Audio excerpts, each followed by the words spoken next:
Whether you're taking a class or studying for a test, chances are writing is going to be a part of what you need to think about. And there's a lot of information to keep in mind that you need to pull together to form a good paper. And we'll get into a lot of those specific things that you need to do to write a good paper throughout this selection of videos. But in this video, what we want to do is step back and ask a pretty basic but really important question. And that's, why does writing matter? Why do essays show up all over the place? Why is this one of those skills that you have to keep working on? What's the point? Hopefully you've had a chance to stop and think about this, had a teacher who's raised this question, but if not, I want to walk you through why I think writing matters, and in doing so, help you understand some initial basic steps to approaching the writing process that I hope will prove helpful. So everyone has to take a writing class. Why is that? What is so important about writing? Well, let's start with something that we all understand. Take out your cell phone. If it's a smartphone, look at your selection of apps. If it's not a smartphone, just think about this question. What do you do most often on that device? Chances are one or two things will be used most frequently. First is texting. Second is email. Those are forms of writing. So you write all the time. Writing is an intrinsic part of what we do as we make our way through this world. What's different about your cell phone and the classroom, of course, is that you're not usually texting papers. You're not emailing papers to your teacher. There's a certain way that you're expected to sit down and write. And we'll get to those differences and why they matter over the course of multiple videos. But for right now, just think about that. You write all the time. So you have a basic sense of what this skill is supposed to accomplish. We just need to think that through in a bit more detail so we can set ourselves up for success when we have to write in the context of a class or preparing for a test. We use writing every day. Texting and email look different than the English paper, but the goal is ultimately the same. Whether you're writing a 5-page paper on Romeo and Juliet or sending your friends a message on your phone, the goal is to communicate your ideas clearly and effectively. To communicate clearly means that you're going to make sense. Things will be organized. You're going to bring up information that is relevant to the communication at hand that your reader is going to understand. And if your reader doesn't understand it, or if you're trying to persuade that reader, there's an element of effectiveness. We don't just dump words into pages or into text messages. We think through what we want to communicate, and we go about communicating that idea or those ideas in a way that we hope will be effective. When we're writing, we're trying to get an idea across clearly and effectively. So whenever you're sitting down to write something, you can start doing this every time you compose a text message or participate in a thread on WhatsApp. What do you want to get across? What point are you trying to make? And literally write this down next time you send a text message. Think about the person you're texting, what you're about to text, and then stop and ask yourself, what point am I trying to get across? Because that's that first goal. You want to communicate something.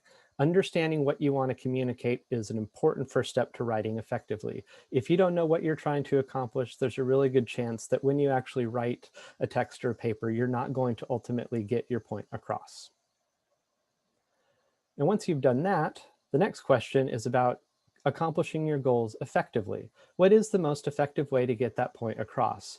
If you're texting a friend, you probably make assumptions about your friend's preferences, dislikes, maybe shared memories. It ultimately depends on what you want to get across, but you will communicate in a certain way because you're trying to accomplish a certain goal.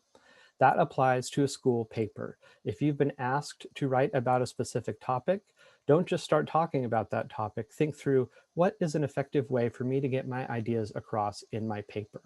Again, you're being effective and clear in your writing. Effectiveness is about thinking through the way you're going to present your information. There's a lot of different ways to be effective. I've taught writing for 20 years. I've seen who knows how many thousands and thousands of texts, and I've read lots and lots of papers. But if we step back and really think through what are the key ways to be effective as a writer, there are two things that stand out to me again and again. Point one, state your idea or your point clearly. If you can't understand it in your writing, the person you're writing to is not going to be able to understand it. Always make sure you're clear in what you want to say. Step 2, support your point. We all know people who will make claims without any basis for making them. That's not effective writing. If you're going to state a point, have a reason or reasons to support why you're stating that point. Whether you're writing about Romeo and Juliet and drawing on quotes from the text to support your discussion, or you're trying to get your friend to go see a movie that you want to see, there are reasons, or just even one reason sometimes, that you're going to draw on to get your point across and try and convince the person you're talking to or writing to adopt your viewpoint. So again, always be clear and always have support for what you're trying to accomplish. Those two things, regardless of context, are the building blocks to being an effective writer. There's also one last third thing that I want to talk to you about before we wrap up in this short video. And though this isn't always necessary, it's almost always important. It's very effective, and that is stay focused. Think about a time where a friend was telling you about an experience or trying to explain an idea, and the friend was talking about things that weren't really relevant. So maybe the friend was talking about a story that happened last weekend, but the friend drifts off into talking about something his or her dog did 2 years ago. You're probably going to think, well, what does that have to do with the story you're telling? That's the effect of not being focused. If you aren't focused, the person you're communicating with will get distracted and start asking questions because they can't follow your train of thought. Stay focused. And what are you staying focused on? That key point that you want to get across and the key reasons that you have for that point. So quick review, 3 key elements of being a good writer. The first 2 you always need, and the third one I highly encourage you to keep in mind. First one, have a specific point that you're trying to accomplish and focus on getting that point across clearly. Step 2, have evidence or some reason for saying what you're saying. Be effective in how you present your ideas. And finally, stay focused. Make sure that you only communicate with the information that the person you're talking to or writing to really needs to understand what you're getting at. So I'd like you to review these 3 points, make sure you have your minds around them. Again, start to think them through next time you send a text or write a comment in a chat or a thread.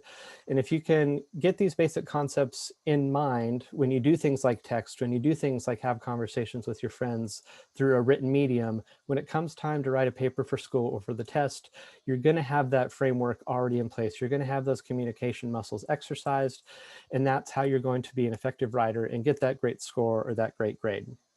So thanks for taking the time for this first introductory video. If you have specific questions, feel free to be in touch, but otherwise I encourage you to go on and look at some of the more detailed modules that we've put together to help you really dig in on how to be an effective and confident writer.